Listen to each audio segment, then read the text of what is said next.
Hi everyone, this is कोमल यादव। हम लोग पढ़ रहे हैं डाइजेस्टिव सिस्टम में। आज पढ़ रहे हैं पैनक्रियाज के बारे में। तो पैनक्रियाज जो है ये है हेट्रोक्राइन ग्लैंड। हेट्रोक्राइन मतलब क्या? इसमें दो चीज़ें, ये एक्सोक्राइन की तरह भी काम करता है और ये एंडोक्राइन की तरह भी काम करता है। एक्सोक्राइन वाले पार्ट में ये फॉर्म करता है एसिनी को, जो रिलीज करता है।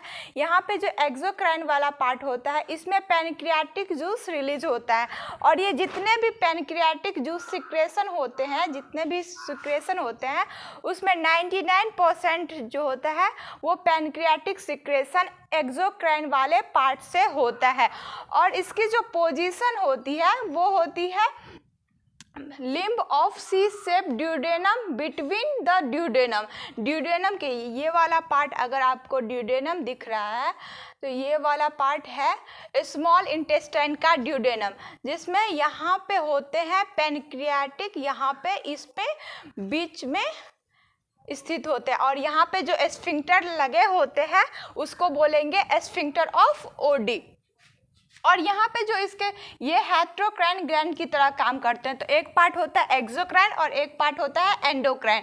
तो एंडोक्राइन वाला पार्ट जो होता है वो फॉर्म करता है इजलेट्स ऑफ लैगरहैंस और ये जो रिलीज करता है उसके सिक्रेशन को बोलेंगे हार्मोन, जो कि टोटल पैनक्रियाटिक सिक्रेशन का सिर्फ और सिर्फ 1% ही होता है। मतलब जो पैनक्रियास जितना भी जूस या एंजाइम वगैरह मतलब सिक्रेट करता है तो उसमें से 99% जो पैनक्रियाटिक सिक्रेशन होता है वो तो एक्सोक्राइन करता है और सिर्फ 1% सिक्रेशन ही एंडोक्राइन वाला पार्ट करता है, जिसको हम नाम देंगे हार्मोन्स।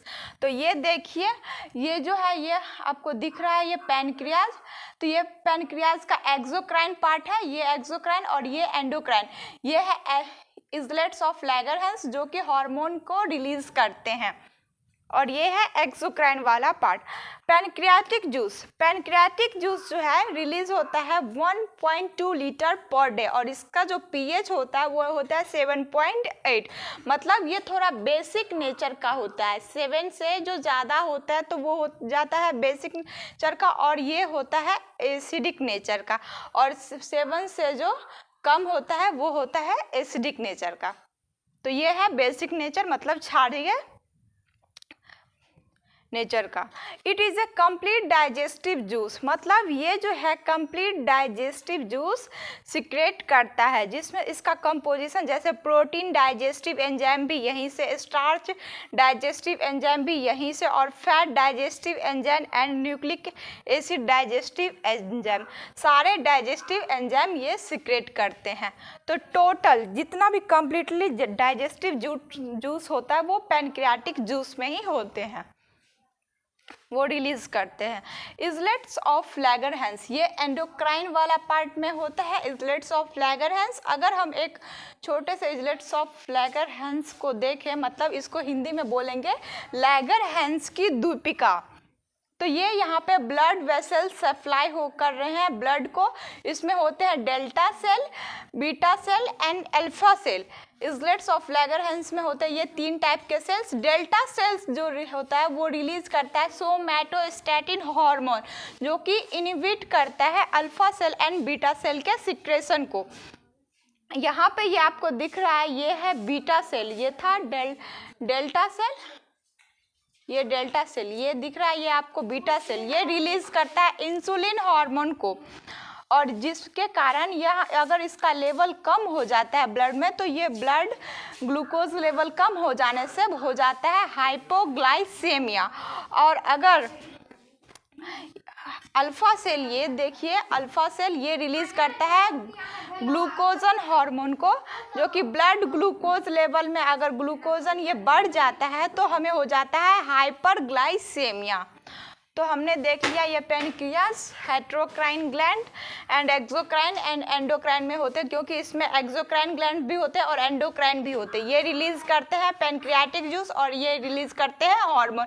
ये टोटल पैनक्रियाटिक सिक्रेशन का सिर्फ 99% ये होता है और ये सिर्फ और सिर्फ 1% होता है। और ये जो होता है ये ड्यूडेनम, सी शेप ड्यूडेनम के बीच में स्थित होता है। पैनक्रियाटिक जूस में टोटल डाइजेस्टिव एंजाइम्स जो होते हैं सबका कंपोजिशन यहाँ पे होता है। अगर हम आपको यहाँ पे दिखाएं कि हमारे बॉडी में पैनक्रियाज कैसे होता है, तो ये देखिए,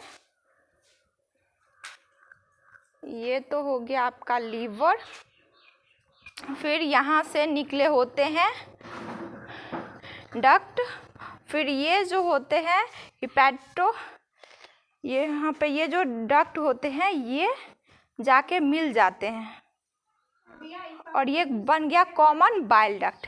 ये कॉमन बाइल डक्ट जो है यहाँ पे पैनक्रियाज, और यहाँ पे जो ये पैनक्रियाज आपको दिख रहे हैं ये है आपका पैनक्रियाज, और नीचे वाले पोर्शन यहाँ पे जो आपको दिख रहे हैं ये आपको दिख रहे हैं ड्यूडेनम वाला पार्ट, और यहाँ पे जो लगे होते हैं स्फिंक्टर उसको बोलेंगे स्फिंक्टर ऑफ ओडी। और यह हमने देखा इजलेट्स ऑफ लैंगरहैंस जो कि एंडोक्राइन ग्लैंड का पार्ट है, जिसमें अल्फा सेल और beta cell and delta cell होते हैं। अल्फा सेल जो होता है वो ग्लाइकोजन हार्मोन को रिलीज करता है, और अगर ये ग्लाइकोजन जो होता है, ये ग्लाइकोजन जो होता है, ग्लाइकोजन जो कि कन्वर्ट होता है ग्लूकोज में। अगर हमारे ब्लड में ग्लूकोज का लेवल बढ़ जाए तो हमें हो जाता है हाइपरग्लाइसेमिया, और ये इसके बढ़ जाने से हो जाता है हाइपरग्लाइसेमिया। और अगर हमारे बॉडी में ग्लूकोज का लेवल कम हो जाए, जिस कंडीशन में इंसुलिन कम सिक्रेट होने लगता है, तो हो जाता है हाइपोग्लाइसेमिया। और ये जो डेल्टा सेल है ये रिलीज करता है सोमैटोस्टैटिन हार्मोन, जो कि इनिबिट करता है alpha cell and beta cell के सिक्रेशन को। तो ये हमने सारा पैनक्रियाज देख लिया। Thank you all of you. हमारे चैनल को सब्सक्राइब करें, वीडियो को लाइक करें, शेयर करें।